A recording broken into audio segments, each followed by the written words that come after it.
Escribe el ángel de la iglesia en Sardis, el que tiene los 7 espíritus de Dios y las 7 estrellas, dice esto: Yo conozco tus obras, que tienes nombre de que vives y estás muerto. Sé vigilante y afirma las otras cosas que están para morir, porque no he hallado tus obras perfectas delante de Dios. Acuérdate, pues, de lo que has recibido y oído, y guárdalo, y arrepiéntete. Pues si no velas, vendré sobre ti como ladrón, y no sabrás a qué hora vendré sobre ti. Pero tienes unas pocas personas en Sardis que no han manchado sus vestiduras y andarán conmigo en vestiduras blancas porque son dignas. El que venciere será vestido de vestiduras blancas, y no borraré su nombre del libro de la vida, y confesaré su nombre delante de mi Padre y delante de sus ángeles.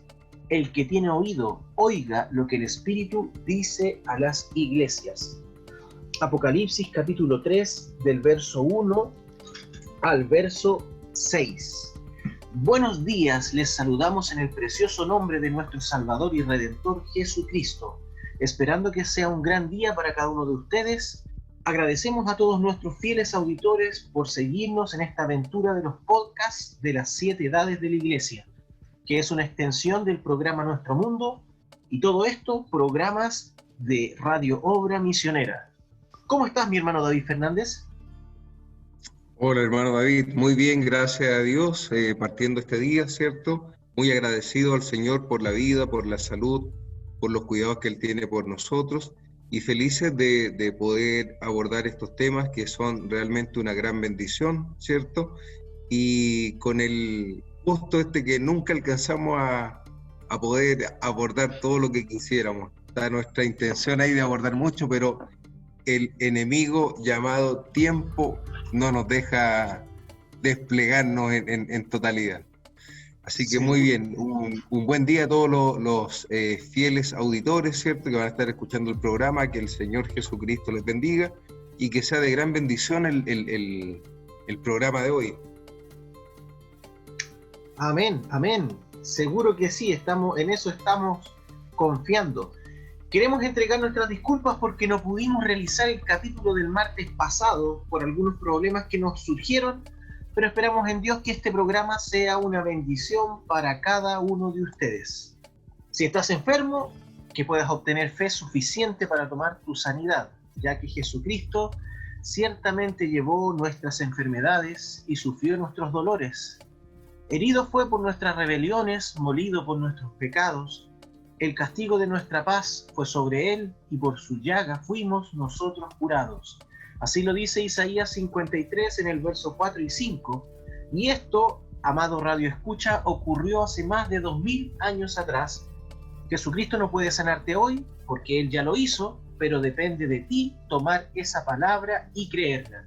Si estás triste, el castigo de nuestra paz y de tu paz fue sobre Él. Y cuando nuestro Señor dijo consumado es, entonces todas esas cosas que ahora mismo te están estorbando, Él las venció en esa cruz ensangrentada. Y un domingo muy temprano por la mañana resucitó victorioso y abrió un camino para regresar al lugar de donde pertenecemos.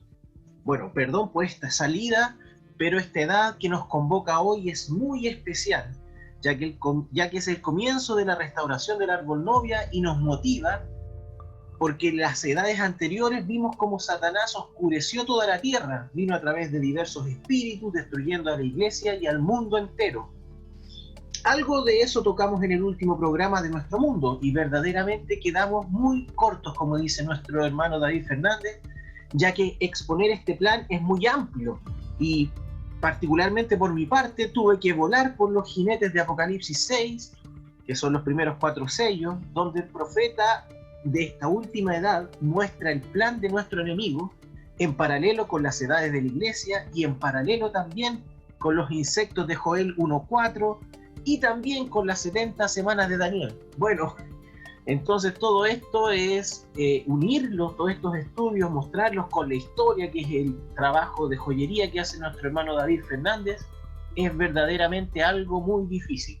Y estamos confiando en Dios que nos ayude a poder acercarles todos estos estudios y que cada uno de ustedes, Radio Escucha, los pueda leer e inquirir estos mensajes y cotejarlos con las Sagradas Escrituras para obtener de Dios la revelación necesaria para este día final. Bueno, la quinta edad duró desde el año 1520 hasta el año 1750 y es conocida por todos como la Edad de la Reforma. En este programa trataremos, entre otras cosas, Sardis, la ciudad, sus aspectos geográficos y religiosos, el humanismo, renacimiento, la reforma, contrarreforma, el mensajero, espíritu de la edad y promesa a los vencedores. ¿Qué programa tenemos por delante? ¿No es así, mi hermano David Fernández? Así es, amén. Un maravilloso programa y muchos eventos que van a marcar esta etapa de la restauración del árbol novia. No olvidemos que la mayoría nuestros podcasts y el programa Nuestro Mundo se basan en el libro Una exposición de las 7 edades de la Iglesia, que los invitamos a repasar, a leer, a estudiar, ¿cierto? Porque es aquí en este libro donde nosotros realmente nos nutrimos, ¿cierto? Con la historia, con doctrinas, y la revelación del mensaje, ¿cierto? Está concentrado en este librito, así que nos invitamos a todos a repasarlo. Seguro que sí, seguro que sí.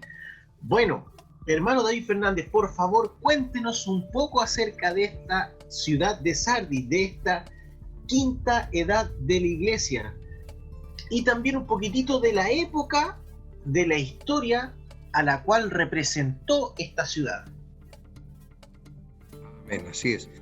Partimos entonces con esta ciudad de Sardis. La antigua ciudad de Sardis se localiza en Turquía, al igual que las anteriores ciudades, ¿cierto?, en Asia Menor, a los pies de los montes Bosdaj y al borde de la llanura del río Gedis, ¿ya? Era una de las principales rutas en la antigüedad entre el mar Egeo y la Anatolia Central, que es esta península donde se encuentra todas estas ciudades que hemos y que seguiremos estudiando. Bien, entre los siglos VII y VI a.C., Sardis fue la capital del pueblo anatolio, o la capital de los lidios, también así fue conocida. En el año 547 fue conquistada por los persas, bien, que es el segundo imperio, ¿cierto?, la segunda bestia, bien, de la visión de Daniel. Y con Alejandro Magno también conquistó esta ciudad en el año 330, bien. Por lo tanto, lo que podemos ver, le faltó solamente que la conquistara el imperio de oro, ¿cierto?, Nabucodonosor, porque posteriormente también va a ser conquistada por los romanos, ¿ya? Esta ciudad va a tener su crecimiento en estos primeros siglos, ¿cierto? Pero la característica es que no va a durar mucho. En el año 616 después de Cristo ya va a caer en un declive definitivo la ciudad al ser conquistada por los sasánidas, ¿cierto?, que es el imperio persa o el segundo gran imperio persa, ¿ya? La ciudad se encontraba dominada por la antigua Acrópolis, inexpugnable, ¿cierto?, al ingresar a ella, ¿verdad? Y podemos decir adicionalmente a eso que esta ciudad en los aspectos religiosos, bien, estaba dedicada al templo de Artemisa, ¿ya? Era la principal deidad de la ciudad y está considerada como uno de los mayores templos griegos, ¿ya? Recordemos que con la conquista en el 330 por parte de Alejandro Magno, la ciudad de Sardis sufre una gran influencia helénica o griega, llamémoslo así, una gran influencia de los griegos. Por lo tanto, van a dedicar mucho la ciudad a la adoración de Artemisa. ¿Bien? Era un gran templo, ¿ya? se dice que era el cuarto mayor templo en orden en el mundo antiguo, ¿ya? Otra cosa interesante a destacar es que ya tenía la ciudad de Sardis un complejo gimnástico y termal, bien, que eso es tremendo, o sea, para el tiempo. Imagínate tener un complejo gimnástico y termas, ¿cierto?, en esta época. Esto fue desarrollado principalmente y fomentado por la dinastía Severa, por los romanos, ¿ya? Recordemos que los romanos les gustaba este tema de construir estos baños públicos, termales, ¿cierto? Disfrutaban de estos deleites, ¿ya? Además de esto, podemos decir que Sardis también se destacó por poseer una sinagoga de gran tamaño, ¿ya? De hecho, fue construida en el siglo III después de Cristo, en el centro urbano de la ciudad, ¿bien? Y la comunidad judía que habitaba ahí era no menor, ¿ya? Era interesante destacar estos, ¿bien? Y si analizamos bien, son ciudades que están dedicadas a la adoración a una diosa, y eso va a marcar el carácter de la edad de Sardis, ¿cierto? La edad de Sardis históricamente va a estar muy enfocada a la adoración a la mujer, y esta mujer nosotros sabemos, ¿cierto?, a través de la revelación de la palabra de Dios, que representa la iglesia, y en este caso es la Iglesia Católica Romana. Bien, me gustaría compartir con ustedes un texto del historiador George Clark, que está en el libro La Europa Moderna. En la página 16 dice lo siguiente: toda esta estructura eclesiástica se erigía sobre una base común tan profunda y sólida como los fundamentos sociales de la vida económica y política, a saber, las necesidades religiosas de hombres y de mujeres, aparte de excepciones como la de los judíos, que estaban segregados, o de los paganos sin convertir del norte de Suecia. La cristiandad católica romana era no solo la religión oficial, sino también la religión popular. Todas las personas, salvo las que vivían en las granjas más inaccesibles, podían llegar a una iglesia, y las iglesias eran los templos del culto. El clero parroquial y las órdenes religiosas propagaron conforme a sus luces algo de la multifacética herencia devocional, ética y artística. Cada sociedad, asociación o institución tenían sus observancias religiosas, y ninguna transacción importante se efectuaba sin que la solemnizara un voto o una plegaria. Era la iglesia la que establecía y administraba las leyes del matrimonio, base de la familia y por tanto de la sociedad. De esta y de otras maneras la civilización era cristiana. Ninguna persona bien informada admitía que la iglesia estuviera a salvo de reproches. Había muchas quejas del relajamiento del clero y muchos autores lo criticaban o satirizaban. Europa estaba llena de reformadores, autorizados y espontáneos, legos o eclesiásticos, ortodoxos o excéntricos, locales o universales, espirituales o prácticos, organizadores o predicadores. Bien, esto lo dice George Clark. Interesante destacar esta visión que tiene el historiador, y nos dice que finalmente la Europa de este periodo es una Europa cristiana, ¿cierto? Y nada acontecía sin la venia de la iglesia. O sea, la iglesia tenía el control completo de la educación, de la familia, de los matrimonios, de las transacciones económicas. Cada cosa que se hacía tenía que estar intermediada por la iglesia. Pero este historiador también reconoce que es la etapa de los reformadores. Bien, y surgieron muchos reformadores, hermano David. La historia cuenta solamente algunos, los más destacables, pero surgieron muchos movimientos reformadores, aislados también, de personas que buscaban retomar un poco el cristianismo primitivo. Y vamos a encontrar, si tú empiezas a estudiar, a escarbar un poco más la historia, muchos movimientos de personas aisladas que le llamaban los eremitas, ¿ya? ¿Y por qué razón? Porque se aislaban de la sociedad y buscaban vivir de una manera muy sencilla, muy humilde, ¿cierto? Predicando la pobreza y los evangelios primitivos, ¿bien? Estos eran grupos muy aislados, pero sí siempre criticaban a la estructura religiosa, ¿cierto? Porque ya, como vimos en el programa anterior, los papas en este tiempo no eran un referente a seguir, ya de ninguna manera. Ya lo vimos, ¿cierto?, en el podcast anterior y en nuestro mundo, ¿cierto?, que los papas en esta época eran emperadores, ¿cierto?, con ansias de poder, y no tenía ninguna diferencia entre un emperador común y corriente y un líder religioso. ¿Ya? Vimos como en nuestro mundo, ¿cierto?, la época de los papas fornicarios. Bien, por lo tanto, hombres que tenían bastantes mujeres, ¿cierto? Y de hecho uno de ellos también ahí cuenta la historia de que fue muerto por el marido de una de las mujeres con las cuales estaba adulterando. Así que imagínate el contexto social y religioso que teníamos en este minuto, ¿cierto? En este periodo histórico, hermano David. Qué tremendo, qué tremendo. Bueno, pero como decíamos en esa exposición temática de lo que queríamos tocar, aun cuando estaba todo tremendamente oscuro, ya habían algunos atisbos de querer salir de esta oscuridad. Ya se estaba empalmando una edad con otra y estaba apareciendo, por nombrar algunos, John Wycliffe en Inglaterra, Juan Hus también, hombres que están cronológicamente inmersos o insertos en la edad de Tiatira, que es la cuarta edad de la iglesia, finalizando la edad de Tiatira, que podríamos aplicar cuando la Biblia habla, que dice: conozco que tus postreras obras son mejores que las primeras.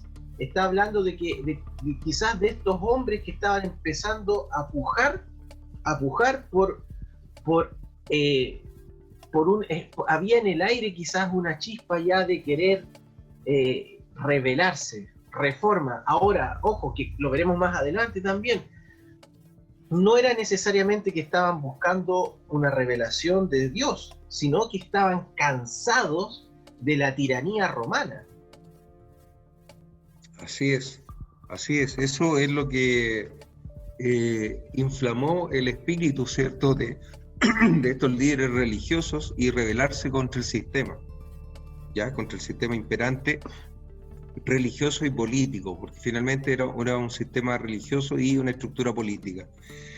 Hermano David, entremos un poquito a la historia de esta edad de Sardis, ¿cierto? Sardis, 1520 a 1750.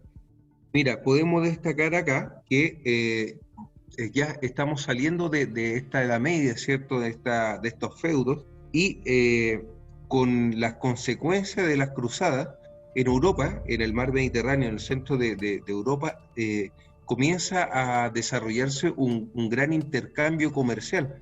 Esa va a ser una consecuencia de la lucha, ¿cierto?, que teníamos con la recuperación de los lugares santos, que finalmente decantó en un crecimiento económico y en una interacción económica entre Europa y Asia, o el Oriente Medio y Europa, ¿bien? Y va a generar que algunas ciudades tomen bastante predominio, ¿cierto?, y desarrollen una gran actividad comercial y mercantil, ¿cierto?, lo que va a generar un desarrollo que lo vamos a ir evaluando, ¿cierto?, un desarrollo económico que va a conllevar a otras cosas dentro del contexto histórico, ¿bien?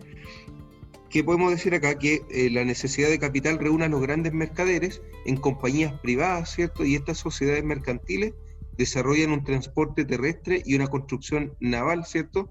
Y constituyen las primeras agencias o factorías, así se les denomina. El nuevo tipo de empresa, que es administrada según procedimientos de balance y contabilidad actualizados. Fíjate bien, mira un detalle muy importante acá. En el año 1494 se escribe la Suma de Aritmética, y esta es ni más ni menos escrita por Lucas Pacioli. ¿Quién es Lucas Pacioli? Todos los que han estudiado contabilidad en el colegio o en la educación técnico superior o universitaria, es el creador de la partida doble, ¿ya? es el creador de que te tienen que cuadrar los números, el debe con el haber, ¿ya? O sea, tus balances en este tiempo ya comienzan y hay un ordenamiento, ¿cierto?, del desarrollo económico, ¿bien? ¿Qué más podemos decir acá? La Iglesia, ¿cierto?, prohíbe percibir, intereses en los intercambios comerciales. Por lo tanto, no le entregan esa labor a los cristianos y se la adjudica a los judíos. A los judíos no tenían ningún problema en poder prestar dinero, ¿cierto?, y cobrar interés de ellos. No le era criticado tampoco porque no eran cristianos, ¿bien? Y es ahí que entendemos el crecimiento de este pueblo judío en Europa, desde este minuto, ¿cierto?, desde el año 1500 en adelante, como prestamistas, ¿ya? Otra cosa importante es que los príncipes, al amparo de este procedimiento, arriendan los derechos de aduana. Ya surgen estos conceptos, ¿te fijas? La acuñación de monedas. Recordemos que la moneda se había perdido o había desaparecido, porque en la Edad Media lo que fue fuerte fue el intercambio, ¿cierto? Estos trueques que se desarrollaron en el interior de los feudos. Bien, ahora nuevamente comienza a retomar el tema de las monedas, ¿cierto? Las cartas de pago, que son el antecedente de las letras de cambio, son documentos que equivalen a dinero, ¿cierto? Dice que son no endosables y empiezan a ser utilizadas las transacciones entre los grandes comerciantes, la iglesia y la corona. Bien, tremendo, la iglesia también David. juega su rol. Qué tremendo, hermano David, que cuando uno piensa en el tema del oscurantismo, realmente la iglesia hizo retroceder en el tiempo incluso la economía. Mira, volver casi al trueque de antes de la historia. Así es, tal cual. No, es increíble porque tú estudias un poco y ves el esplendor de Roma, ¿cierto? Lo que logró desarrollar este imperio, que era fastuoso, a más no poder, ¿cierto? Un imperio lleno de carreteras, ¿cierto?, que unían todo el imperio en sí, unía todo el continente, una estructura económica con derecho romano, con sistema económico, cobro de impuestos, tributos, ¿cierto? Es una maquinaria extraordinaria.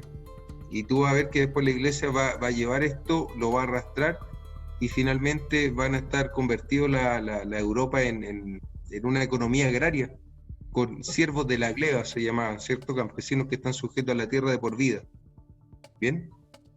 Nadie se hubiera imaginado que esos restos que están ahí era un gran imperio que existió unos cientos de años antes atrás. Oh, qué tremendo. Bien, entonces la acumulación de capital permite el desarrollo y creación de los bancos en Europa, ¿cierto? El banquero comerciante promueve empresas, exportaciones, se traen los textiles de Medio Oriente, ¿cierto? Y comienza una industria domiciliaria también, hermano David, donde progresivamente los campesinos o el artesanado comienza a profesionalizar un poco su actividad y empieza a haber un crecimiento y un desarrollo económico. El capitalista, que es comerciante, banquero o industrial, tiende a obtener monopolios, influencias políticas, ¿cierto?, mediante el dominio de ciertos sectores económicos, y el Estado a menudo es rival y comienzan a pelear estos dominios económicos, ¿cierto?, entre el capitalista, el que tiene el dinero, y el Estado, que también puede invertir en estos sectores, ¿ya? ¿Qué otra cosa podemos mencionar acá? Muy interesante en los aspectos sociales. La economía de mercado impulsa la circulación monetaria, que ya lo vimos. Por otro lado, la superproducción de plata conduce a repetidas devaluaciones y subidas de precios. Ya empieza el concepto llamado inflación. Bien, en la ciudad se forman los núcleos proletarios. Bien, la prole, el proletario, ¿cierto?, que es este grupo numeroso de familias que llegan a las ciudades, ¿cierto?, y empujan a las corporaciones a luchar contra la nobleza por el dominio del burgo, que lo que el burgo son las ciudades, que están creciendo cercanas a los castillos, ¿bien? Y de ahí viene el concepto de los burgueses o la burguesía, ¿bien? Desde ahí van a ir surgiendo estos conceptos que van a aparecer posteriormente en los escritos de Carlos Marx, ¿cierto? Y más adelante Weber y otros más. que no nos vamos a meter en este minuto en esos temas. Bien, esto va a dar origen, hermano David, al Renacimiento, que es la restauración de las letras, ¿ya?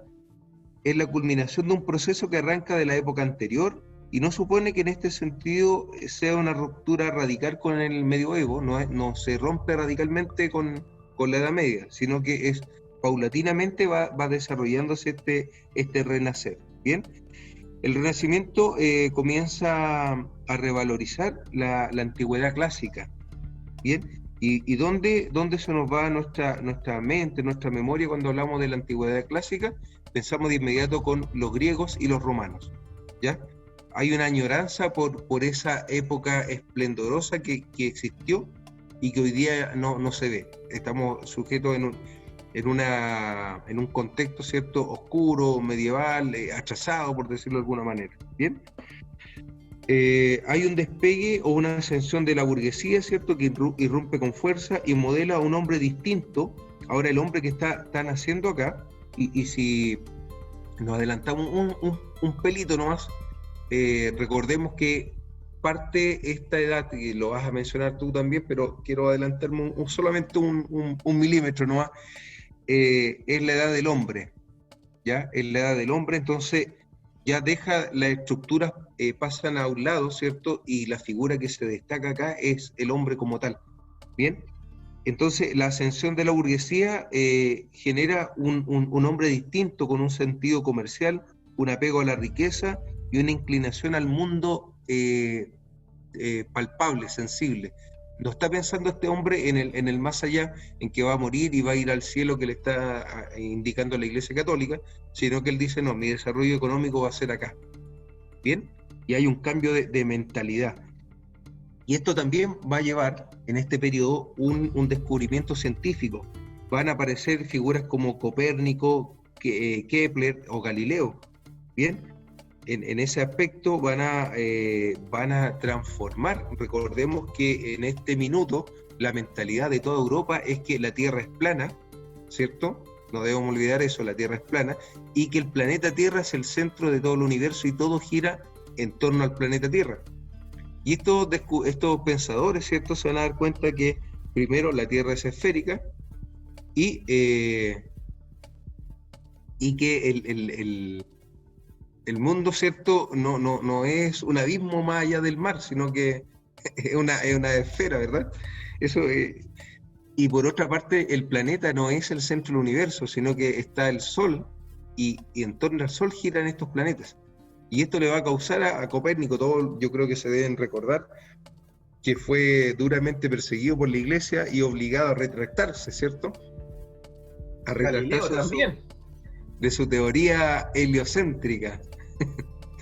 ¿Y qué es lo que va a suceder? Es muy divertido porque cuando se está retractando, al final de su retractación, él dice, pero se mueve. no es estática la Tierra, se mueve. ¿Bien? ¿Qué otras cosas? Aparecen conceptos muy distintos de política y aparece la figura de Nicolás Maquiavelo, quien va a dar un orden estructural a los sistemas de gobierno en ese minuto, ¿ya? Y eso es extraordinario lo que hace este Nicolás Maquiavelo, ¿ya? Solo lo vamos a mencionar. El iniciador del moderno pensamiento político. Hoy día un político, o cualquier político que se precie de político, está obligado a leer el libro de Nicolás Maquiavelo, El Príncipe, ¿bien? Porque de verdad es estrategia pura de cómo gobernar, ¿ya? Entonces, si te fijas, tenemos mentes brillantes en la política, mentes brillantes en la ciencia, en la astronomía. Vamos a tener mentes brillantes también en este tiempo en la literatura, ¿cierto? Como Dante Alighieri, por ejemplo, Boccaccio. Vamos a ver que hay ciertas personas que son llamados los mecenas, que van a apadrinar a ciertos artistas, a ciertos científicos, ¿cierto?, para que sigan desarrollando su arte, ¿verdad? Y también vamos a ver ahí la aparición de los grandes artistas de este tiempo, ¿cierto?, que es Miguel Ángel, Rafael, ¿cierto?, Donatello, que son los que se van a destacar principalmente en los aspectos religiosos, ¿ya? ¿Qué es lo que va a aparecer acá? Es que se va a reflejar incluso en el arte, en la pintura, en la escultura, que hay un renacer del hombre. Van a reflejar al hombre como tal. Y esto se llama el antropocentrismo, ¿bien? Que son conceptos que uno ya dice, oye, esto me lo pasaron, parece en la escuela. ¿Ah? Recordemos que está esta edad media que se llama teocentrismo, donde todo gira en torno a Dios, o más que a Dios, a la Iglesia Católica como tal, ¿cierto? Y a los castigos que ella pronunciaba con respecto a esto. Era un contexto donde la vida se desarrollaba en torno al miedo, ¿cierto? Al temor que existía ante la iglesia, esta figura, y todo giraba en torno a ese... ¿Ah? La culpabilidad. La culpabilidad, ¿cierto? Ese es uno de los demonios que Satanás ha ocupado y abusado de ello con respecto a los cristianos. Y la Iglesia Católica lo usó demasiado bien, ¿cierto? Teniendo el control de las mentes de los reyes y de la gente más común de este periodo histórico, ¿verdad? Bien, ¿qué más podemos destacar? Comienza a surgir, como bien les decía, el humanismo, ¿cierto? Una visión centrada en el hombre más que en la religión como tal, y se van a destacar figuras como Erasmo de Rotterdam, ¿cierto? Que va a aparecer acá, Tomás Moro en Inglaterra, John Colet, entre otros, ¿cierto?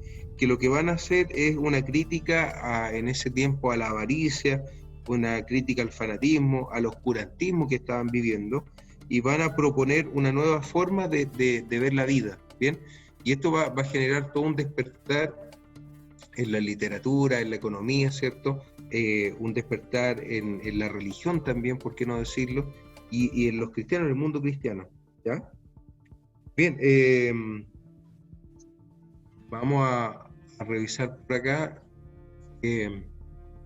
Cuando surge todo este contexto, va a aparecer acá la figura de la personalidad más importante de este contexto histórico, ¿ya? Y ese es la figura del monje Agustino, ¿cierto? Que es muy interesante que además de ser el mensajero de la edad, es reconocido históricamente como el paladín que puso a la Iglesia Católica en un jaque, casi en un jaque mate. Bien, si no hubiera sido por los designios de Dios, hasta ahí hubiera llegado la Iglesia Católica, pero hay un plan que se tenía que desarrollar. Bien, Martín Lutero entonces es la persona de quien nosotros estamos hablando. Nace en Eisleben y sus primeros años él está en Mansfeld, esto es en el contexto alemán, ¿cierto? En un ambiente de acentuada rigidez religiosa. Esa es la característica y es el concepto, rigidez religiosa. Su padre lo único que quería es que él fuera abogado, ¿cierto? Y no obedece a su padre, así que esa parte no se la vamos a dar a los que no la escuchen los adolescentes ni los jóvenes, ¿cierto? Sino que más bien él ingresa no con la venia de su padre a la orden agustina para cumplir una promesa hecha a Santa Ana, ¿cierto? Dice la historia. Y en el año 1508 él es trasladado a la Universidad de Wittenberg. Mira lo interesante, no lo habíamos mencionado en los programas anteriores. En este contexto comienzan a surgir las primeras universidades también, ¿ya? La educación, la cultura estaba en manos de la iglesia, en los monasterios, donde se dedicaban al estudio de la filosofía clásica, al estudio de Platón, de Aristóteles, ¿cierto? Y con los monasterios, lentamente, comienzan a surgir estas universidades, ¿ya? En el año 1512, Lutero obtiene el doctorado en teología y es nombrado profesor de exégesis bíblica en la Universidad de Wittenberg. Desde el año 1513 a 1517, Lutero estudia los Salmos, las epístolas de San Pablo, ¿cierto? Y donde se acentúan sus dudas sobre la posibilidad de que el hombre consiga liberarse del pecado por sus propios medios. Era un tema que lo atormentaba a Martín Lutero, cómo el hombre podía liberarse del pecado, ¿cierto? y expresa incluso una incertidumbre en cuanto al valor de la voluntad humana en la empresa de la salvación. Dice, el hombre no puede conseguir el perdón de sus pecados sino confiando en el amor de Dios y en su misericordia. Bien, entonces él dice, cree, y así dicen los historiadores, cree hallar la solución en una frase paulina. Suena bonito esto, cuando hablamos de una frase paulina nos estamos refiriendo a los evangelios del apóstol Pablo, ¿ya? Y eso dice, ahí el historiador dice, el justo en su fe, o el justo se salvará por la fe, ¿cierto? Entonces, Martín Lutero comienza con la primera obra de la gracia, ¿cierto?, a predicar la justificación, ¿bien? Y eso le niega, ¿cierto?, a la iglesia cualquier función que no le sea puramente espiritual. Dice, la iglesia no tiene esta facultad, es Dios el que por la fe nos perdona, ¿cierto? ¿Y por qué surge este tema acá, hermano David? Es porque el Papa León X comienza la construcción del Palacio del Vaticano, y lo que hace, no haya nada mejor que para reunir fondos, comienza a cobrar las indulgencias. ¿Bien? ¿Y qué es lo que es la indulgencia? La indulgencia es el perdón de los pecados a cambio de dinero. ¿Bien?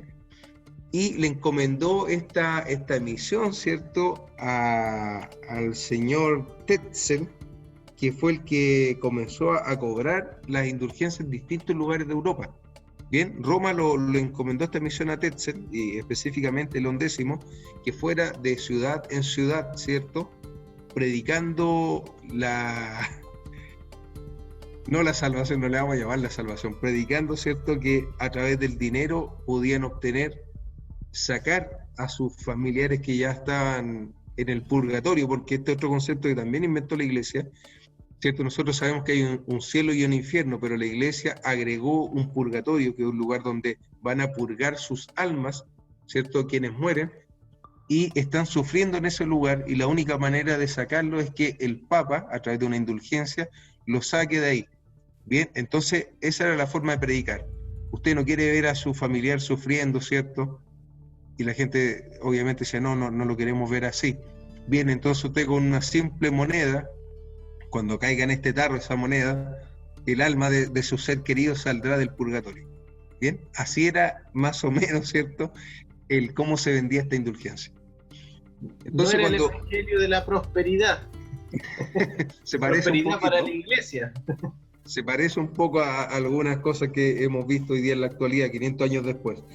¿Qué sucedió con eso? Que Martín Lutero, al estudiar la palabra, ¿cierto?, de Dios, el evangelio de Pablo, ¿cierto?, se dio cuenta que no era necesario pagar por esto, porque la fe era la que te daba la salvación, ¿cierto? El justo en su fe vivirá. Y comenzó a darse cuenta que habían varias cosas con las cuales él no iba a comulgar, ¿bien?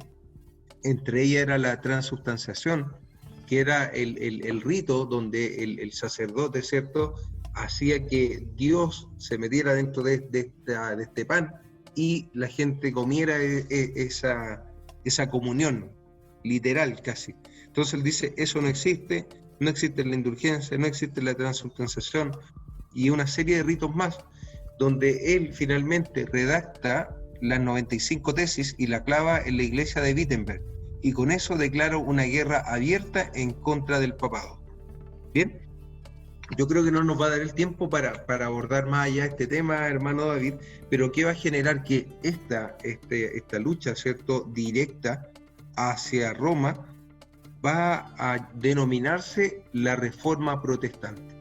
Bien, y acá tenemos varias figuras. Se levanta también en este periodo histórico Ulrich Zwinglio, ¿cierto? Se levanta Calvino y otros más, ¿ya? Y como consecuencia de esto, la Iglesia Católica va a formar un concilio, y ya dijimos en los programas anteriores, el concilio o sínodo es una reunión de los obispos ahora tienen que decir, bueno, ¿qué vamos a hacer con esta herida casi mortal que nos han dado? ¿Bien? ¿Cuál es la estrategia a seguir? Lo que ellos van a hacer es que se van a reunir en la ciudad de Trento y va a surgir el Concilio de Trento. El Concilio de Trento principalmente dice relación con la manera o la estrategia que va a utilizar la Iglesia para defenderse frente a este ataque que han surgido, que han propiciado, ¿cierto? Es convocado por el Papa Paulo III para asegurar la unidad de la fe y la disciplina eclesiástica. Tiene el apoyo de Carlos I, ¿cierto?, emperador en ese momento, y la oposición de Francisco I, otro emperador en ese contexto. Recordemos una cosita interesante, es que ya están incipientemente formándose los reinos.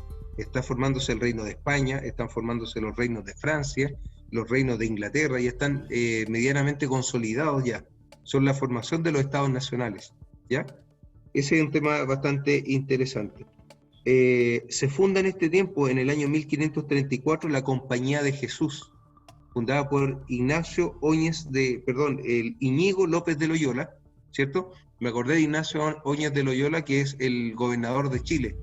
Este era sobrino de este Íñigo López de Loyola, ¿ya? Bien, entonces la Compañía de Jesús es una orden religiosa que tiene tintes militares, ¿bien? Y dentro de sus votos tiene la obediencia total y absoluta al Papa, ¿bien? O sea, como sea, ellos tienen que ejecutar. Si el Papa dice, por eso es fuerte este tema, porque si dice, oye, hay que matar a tal persona o a tal orden religiosa, el jesuita no tiene ninguna duda en ejecutar la misión que le están encomendando. El juramento que tienen ellos es terrible.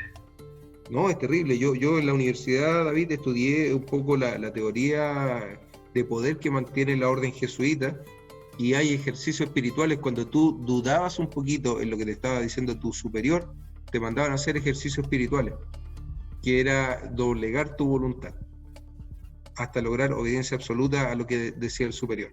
¿Bien? Un régimen militar mezclado con religión. Uf.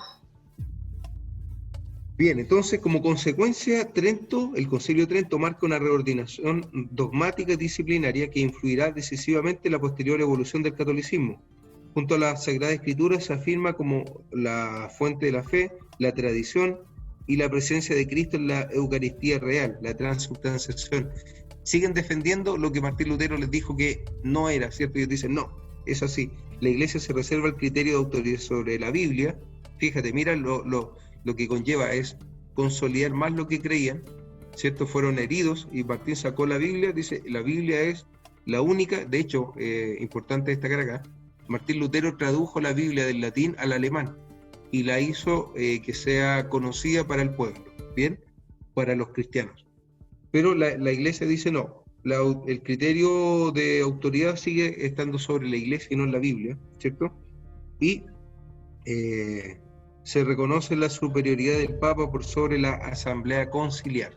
Bien, el concilio, que tenía el poder los arzobispos en algún minuto, el Papa dice no, yo estoy sobre esto y lo que yo diga es lo que se debe ejecutar.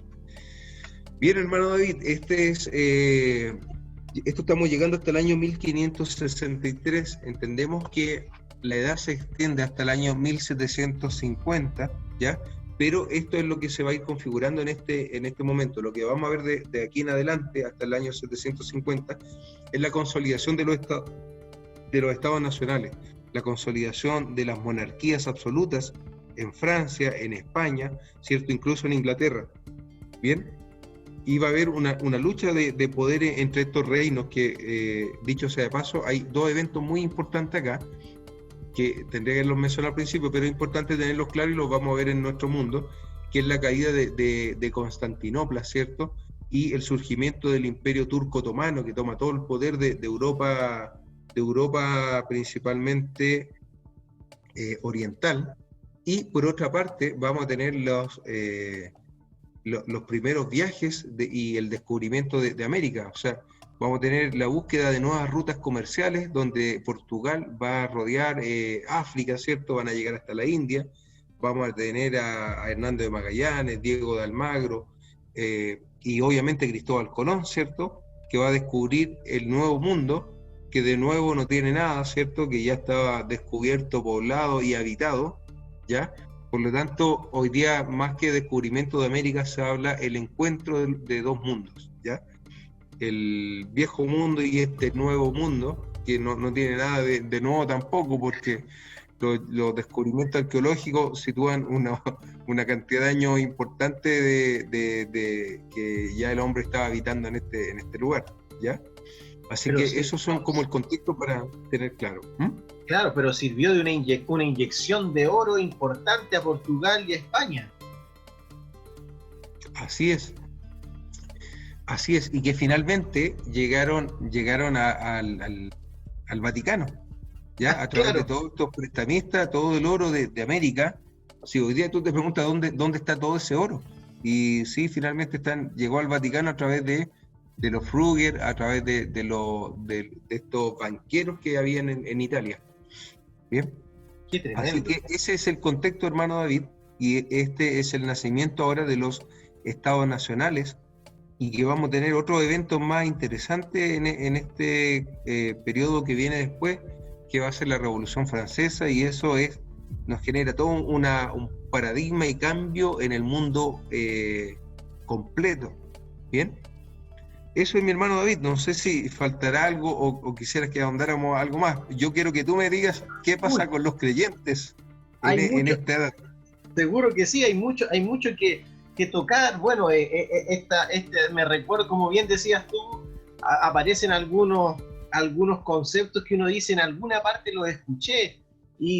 Por ejemplo, yo particularmente no puedo sacarme de mi cabeza cuando me hablan de renacimiento o de la reforma, uno, la figura potente de Martín Lutero, y dos, la figura de Leonardo da Vinci, que es como el artista por excelencia, que las hace todas, por así decirlo, ¿no, mi hermano? Así es, así es.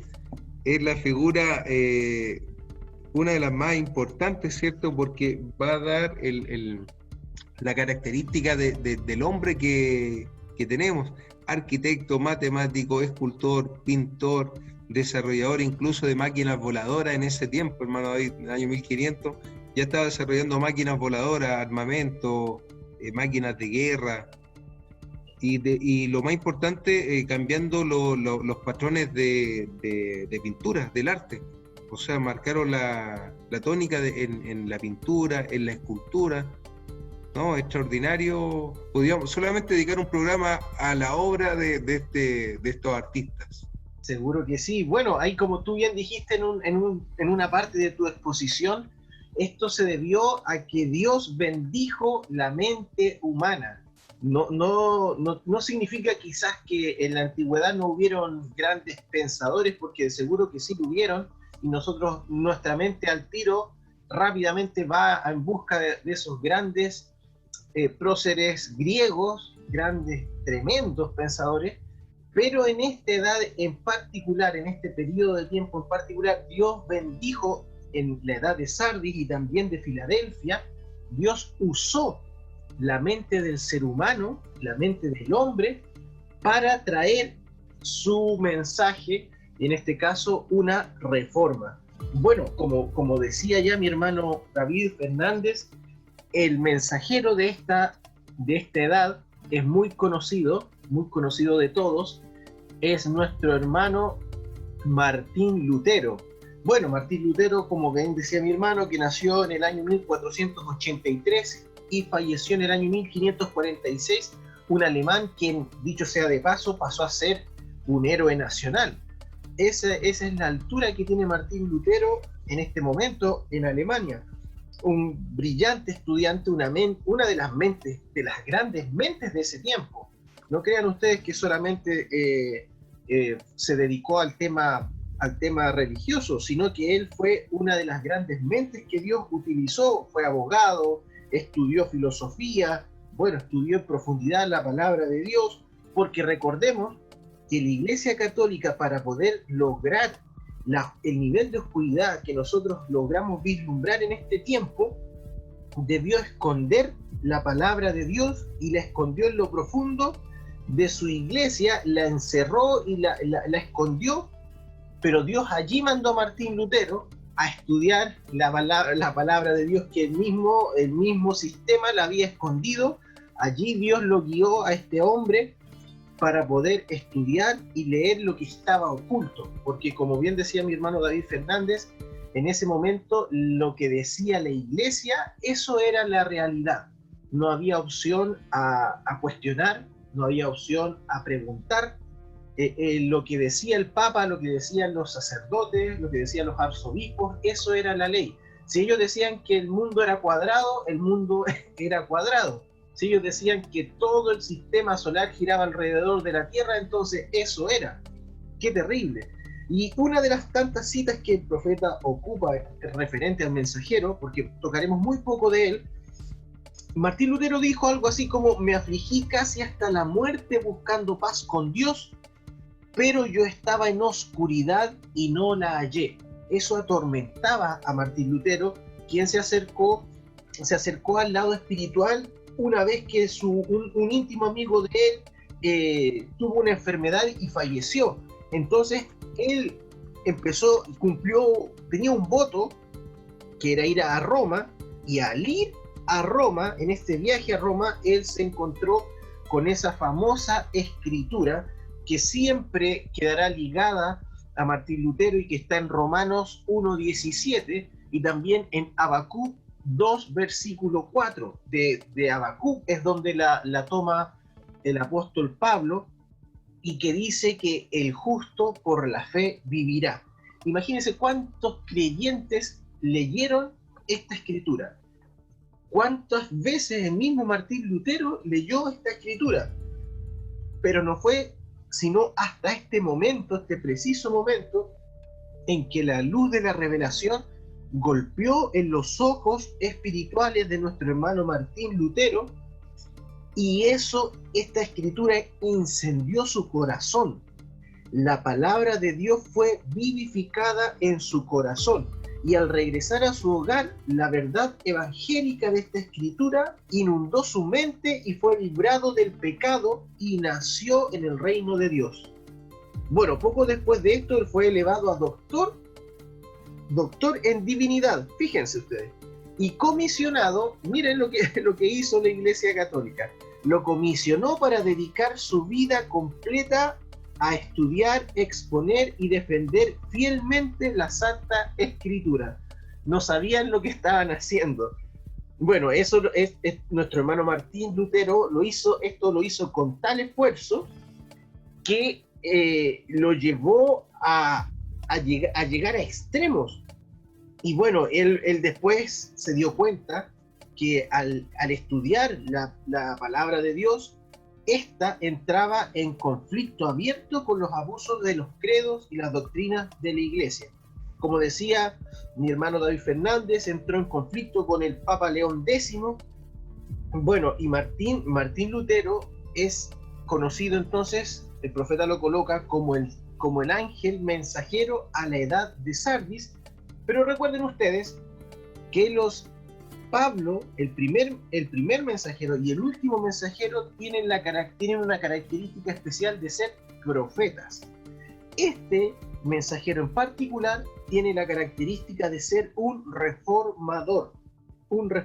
Ahora, la historia escrita, por ejemplo, el profeta cita aquí la historia escrita por Sauer, volumen 3, página 406, dice que Martín Lutero fue un profeta, evangelista, uno que hablaba e interpretaba lenguas, y en fin estaba dotado con los 9 dones del Espíritu. Y el profeta dice que efectivamente Martín Lutero tenía mucha inspiración en él, pero no fue un profeta, sino que fue un reformador, porque el profeta dice en el párrafo 22 de la Edad de Sardis, dice: ahora, al transcurrir el tiempo, vemos un gran cambio en la forma en que Lutero conducía los asuntos en los cuales estaban envueltos. Al principio fue muy amable, sin temor, paciente y constantemente esperando que Dios resolviera los problemas. Pero luego gran número de personas empezaron a identificarse con su movimiento, y sus propósitos, los de estas personas, no eran verdaderamente espirituales, sino de carácter netamente político. Estas personas querían romper el yugo del Papa porque se disgustaron tanto con el envío de dinero a Roma, y algunos se tornaron fanáticos. Y el profeta cita una de las tantas citas conocidas para todos los radioescuchas avesados en el mensaje, una de las tantas citas muy favoritas del profeta respecto a Lutero, es que se dice, los historiadores lo dicen, que uno de los grandes milagros de Martín Lutero fue la capacidad de mantenerse sano en su mente en medio de tanto fanatismo. Realmente se produjo mucho fanatismo en esta edad y los problemas políticos crecieron a tal grado que Lutero fue forzado a tomar una posición insostenible de mediador entre terratenientes y campesinos. Y las decisiones de Lutero fueron tan equivocadas que causó una insurrección donde miles fueron muertos.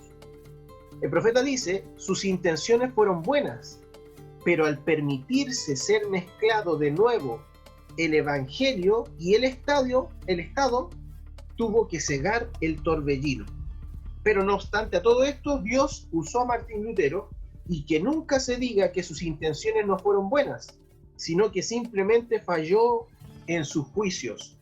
Esos errores posicionaron a Martín Lutero como reformador, dice el profeta, porque si hubiera sido profeta, él hubiera logrado tomar este primer paso, que es la justificación, hubiera avanzado de tal forma a los siguientes pasos de la gracia, ¿ven? Pero él no lo hizo, solamente llegó a justificación. Al llegar y al adentrarnos un poquitito en esta carta del ángel mensajero a la iglesia, al ángel de Jesucristo, al ángel mensajero de Sardi, el profeta coloca algunos puntos a los cuales nosotros debiéramos ser llamados en atención. Por ejemplo, en el saludo de Jesucristo es el que tiene los 7 espíritus de Dios y las 7 estrellas, dice esto. Entonces el profeta nos recuerda que Jesucristo, durante todas las cartas, se va identificando, o en otras palabras, se va revelando a sí mismo a través de sus atributos. Ojo con eso, radio escucha. El Señor Jesucristo en todas las cartas se va revelando a través de los atributos de Él mismo. Por ejemplo, en este caso, ¿quién es el que escribe? El que tiene los 7 espíritus de Dios y las 7 estrellas. Ahora, el profeta dice y muestra un poco qué son estos 7 espíritus y da algunas citas donde aparecen esta expresión. Por ejemplo, Apocalipsis 1:4, los 7 espíritus que están delante de su trono. Apocalipsis 3:1, Apocalipsis 4:5, Apocalipsis 5:6. Y miré y vi que en medio del trono y de los 4 seres vivientes y en medio de los ancianos estaba en pie un cordero como inmolado, que tenía 7 cuernos y 7 ojos, los cuales son los 7 espíritus de Dios enviados por toda la tierra. Entonces el profeta nos muestra que estos 7 espíritus de Dios significan el único y mismo espíritu manifestándose en una manera séptuple. Amén. Y el profeta nos muestra que estos espíritus están vinculados con ojos, como leíamos en Apocalipsis 5:6. Y los ojos del Señor, el profeta dice, también Zacarías 4, verso 10, para cualquier radioescucha que desee anotarlo, este pasaje de Zacarías 4:10 muestra claramente que los ojos del Señor son hombres. Desde luego, no cualquier hombre, sino que serán hombres ungidos, llenos del Espíritu Santo, porque los ministerios de Dios no son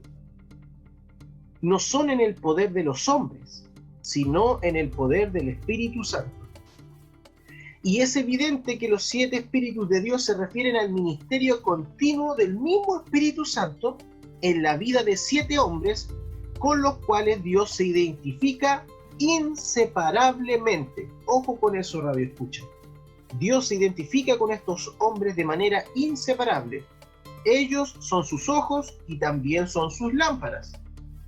Es fácil conocer quiénes son estos 7 hombres porque la frase que sigue los llama 7 estrellas, y entonces estas ya las conocemos como los 7 mensajeros a las 7 edades. Entonces el profeta dice, Pablo fue el primer mensajero, y él dijo en Gálatas 1:8 que si algún ángel o mensajero o vicario, no importa quién fuera, si predicaba algo diferente a lo que él predicó, que sea anatema. ¿Por qué dijo eso? Porque él sabía que Satanás mismo podía aparecer como un ángel de luz, y cuanto más sus ministros. Entonces él nos advirtió que este evangelio, ojo radio escucha, Pablo nos advirtió que el Evangelio del Señor Jesucristo jamás cambiaría. Jamás cambiaría.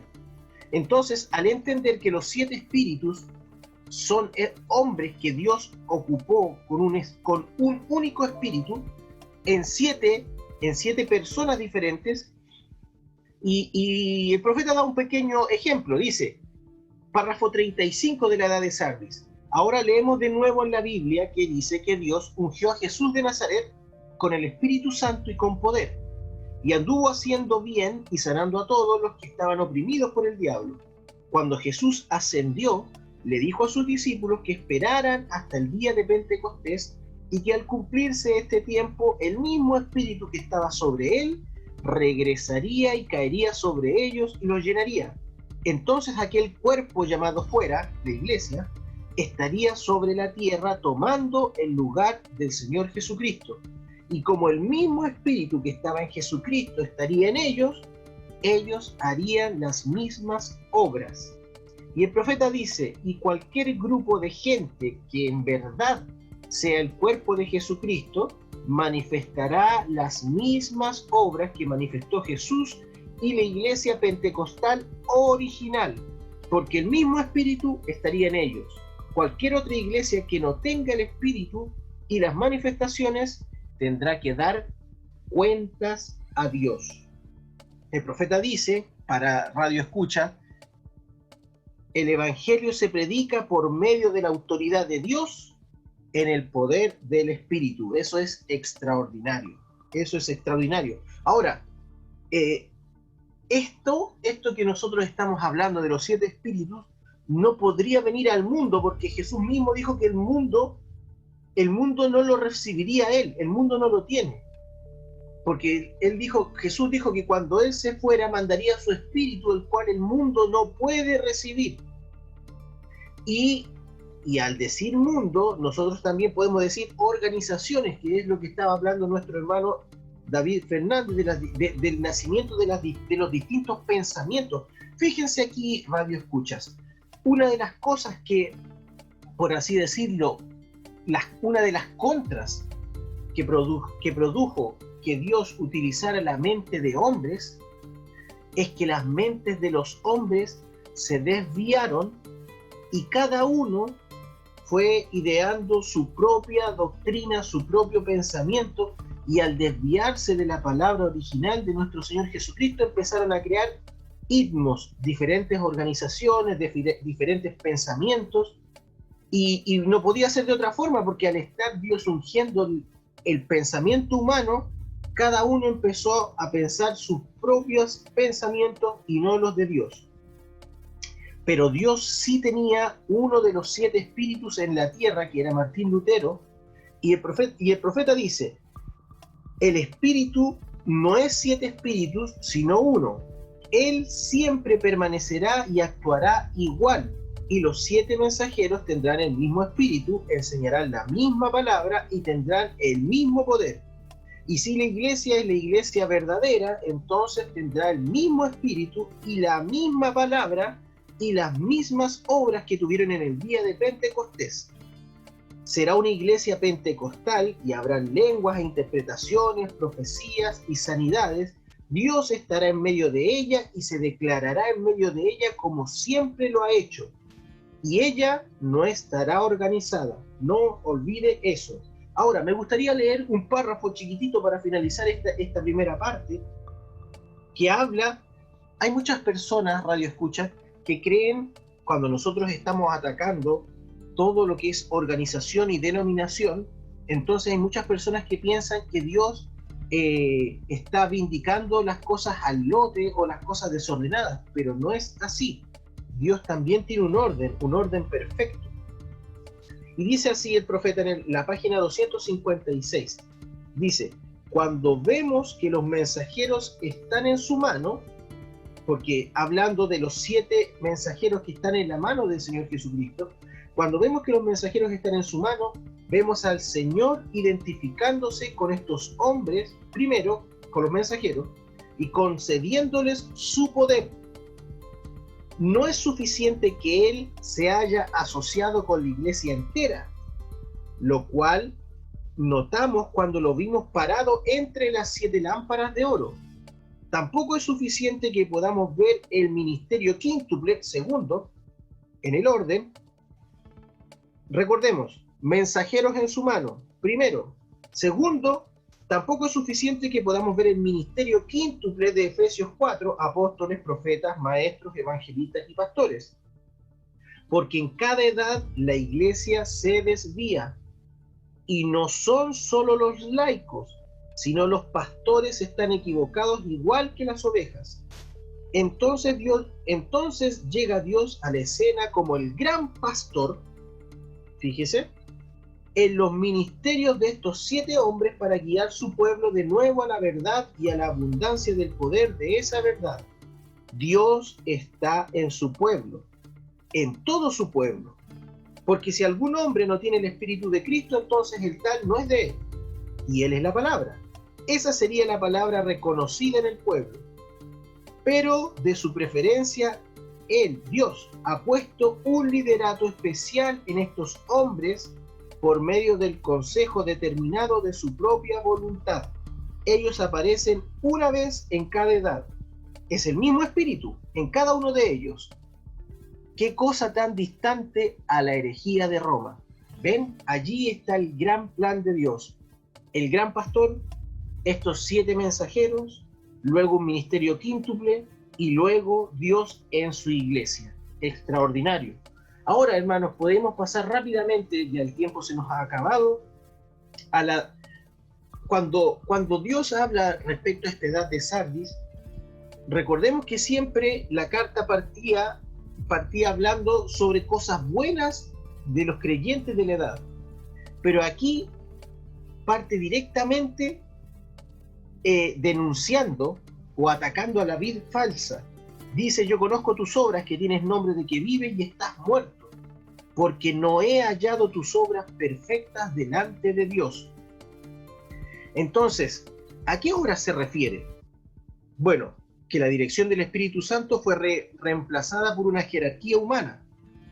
La palabra pura de Dios y su libre beneficio para todo hombre fue desalojada y cambiada por credos, dogmas, reglamentos. Y apareció la mariolatría, que es la adoración a María, y cuánta cosa más.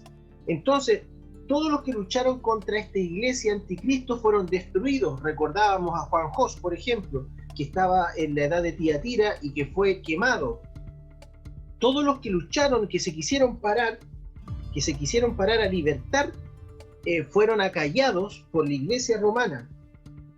A la gente se le había prohibido la palabra de Dios, por lo tanto, ¿quién habría de conocer la verdad? Siendo que la verdad solamente viene de la palabra, la gente estaba encerrada en el calabozo de la iglesia romana, esperando la muerte y después el juicio.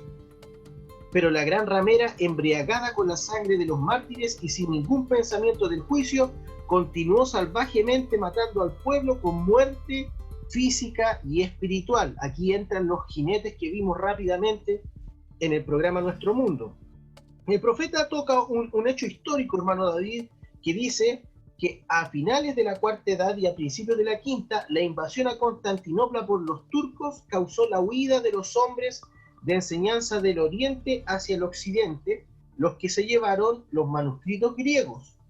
Y en ese tiempo la pureza de la palabra y las enseñanzas de los verdaderos creyentes fueron esparcidas. Bueno, y también lo homologa el profeta con el descubrimiento de la imprenta que facilitó la producción de los libros, y ahí apareció el despertar de esta edad de Sardis. Pero el profeta, y con esto me gustaría estar cerrando de este espíritu que apareció en Sardis, un espíritu denominacional, como decíamos, Dios, al usar estas mentes tan brillantes, se produjo toda clase de ismos. Dice, este espíritu denominacional ha causado que todas las denominaciones escribieran su propio manual y que enseñaran sus propios credos, que edificaran sus propias oficinas y gobiernos eclesiásticos, y luego cada una de ellas dice que ella y solamente ella verdaderamente hablan en lugar de Dios, porque solo ella es la mejor capacitada. Ahora, ¿no es eso exactamente lo que están haciendo el Papa y la Iglesia Romana? Allí están de nuevo. Ellos trataron de escapar de esta ramera, pero terminaron siendo lo mismo que ellos. Esta edad, aunque trajo la reforma, fue severamente reprendida por Dios en vez de ser alabada, porque también sembró la simiente de la denominación, la cual se organizó de nuevo con la ramera, después que Dios había abierto una puerta de escape. Cuando se efectuó la separación de la Iglesia Católica, fue una separación mayormente política más que espiritual. La mayoría de la gente se identificó con el protestantismo porque, como ya he dicho, ellos odiaban el sistema romano de servidumbre política y económica, pero no estaban buscando la verdad de Dios. Bueno, sin embargo, mucho fue logrado con el hecho de que el yugo de Roma se agrieteó un poco. Ahora los hombres podían recibir la palabra de Dios y sujetarse a la influencia del Espíritu sin ese gran temor que tenían antes. Y esto fue, como dice nuestro pastor muchas veces predicándonos, esto fue una punta de lanza que abrió la puerta a la edad misionera que siguió, que es la edad de Filadelfia. Bueno, y ya estamos muy atrás, no vamos a alcanzar mucho, pero nos vamos a saltar directamente a la promesa del vencedor. La promesa del vencedor dice que al que venciere será vestido de vestiduras blancas, y no borraré su nombre del libro de la vida, y confesaré su nombre delante de mi Padre y delante de sus ángeles. Ahora, nosotros, aquí el profeta habla de las vestiduras blancas, y el profeta dice que Dios mismo, Jesucristo mismo, le da un honor a esta edad de la iglesia y en realidad a cada uno de los creyentes que venciere, porque Dios mismo, Jesucristo mismo, no se viste con otra vestidura o de un color diferente al de sus seguidores, al de sus hijos, sino que también les da el honor de vestirse con vestiduras blancas. El profeta toca aquí un pequeño dicho, dice él. Hace muchos años teníamos un dicho inglés que sin duda fue tomado de este versículo, y el dicho era: no te ensucies las faldas. El significado era: no te envuelvas en cosas dudosas. Otros estarán envueltos y puede ser que seas tentado a envolverte también, o alguien aún te querrá envolver, pero mantente lejos del asunto, guiando tu vida en un sentido opuesto. Y el profeta dice: usted sabe que estamos viviendo en el tiempo del fin. Es en esta edad cuando las iglesias se van a unir. Fíjese, Radio Escucha, con esto estamos cerrando. Y así como ya están controlando la situación política mundial, también controlarán muy pronto el sistema económico del mundo. Entonces, si usted no pertenece a la Organización Mundial de Iglesias, no podrá comprar o vender. Recuérdese del podcast de Tiatira. Usted perderá todo. Pero aquellos que se mantienen puros ante Dios y no dejan que su vestidura se ensucie con la contaminación de este sistema mundial eclesiástico, serán despojados físicamente. Se les presentará la gran tentación de ceder. Predicadores se rendirán con el pretexto de que sirvan a Dios dentro de la estructura del sistema de la bestia y del anticristo. Muchos se rendirán a las adoraciones y halagos de la jerarquía, y la gente seguirá a estos falsos pastores al matadero. El profeta dice: no se puede andar en esta vida en vestiduras manchadas con el mundo, estando asidos de la mano del diablo y luego esperar estar bien con Dios. Bueno, Radio Escuchas, hemos llegado ya al final de este podcast. Muchas cosas se nos han quedado en el tintero, pero esperamos que de alguna forma esta pequeña cápsula, y como bien dice su nombre, cápsula o podcast, es eso, es una pequeña cápsula, no es el total de la edad de la iglesia de Sardis. Le invitamos una vez más a que se acerque a este hermoso libro, una exposición de las 7 edades de la Iglesia, predicado, una serie de mensajes predicados por el santo profeta de Dios William Marion Branham entre diciembre del año 1960 y enero de 1961, donde podrá encontrar a profundidad las cosas que nosotros hemos tocado someramente. No se olvide, estamos a las puertas de lo último que estábamos leyendo.